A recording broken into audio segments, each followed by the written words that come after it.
والصلاة والسلام على أشرف المرسلين صلى الله عليه وسلم। আমার বক্তব্যের বিষয় বৈষম্যহীন সমাজ গঠনের যাকাত।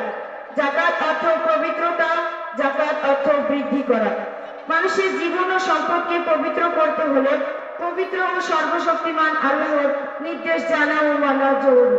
পৃথিবীতে হালাল বা মানব জাতির জন্য কল্যাণকর যাবতীয় পণ্য ও সেবার প্রবৃদ্ধি ঘটায় যাকাত।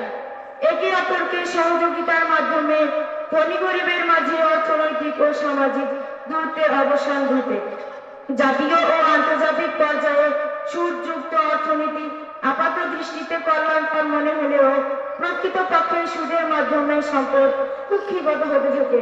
গুটিকত ধনিক শ্রেণীর মাঝে অধিক উৎপাদন হলেও বঞ্চিত থেকে যায় অধিকাংশ মানুষ, উপেক্ষিত হয় মানবতা।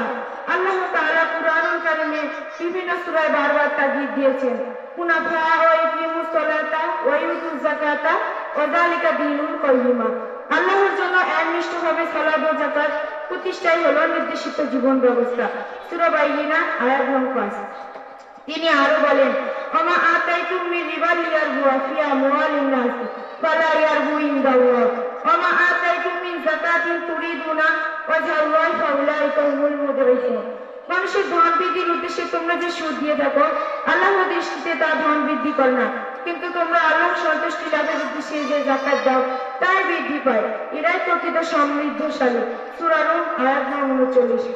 মহান আল্লাহ তাআলা আমাদেরকে বিষাক্ত সুদ বর্জন করে যাকাত ভিত্তিক অর্থনীতি চালুর মাধ্যমে প্রকৃতপক্ষে বৈষম্যহীন সমাজ ও পৃথিবী গড়ার তৌফিক দান করুন। আমিন। ওয়া আখিরু দাওয়ানা আলহামদুলিল্লাহি রাব্বিল আলামিন।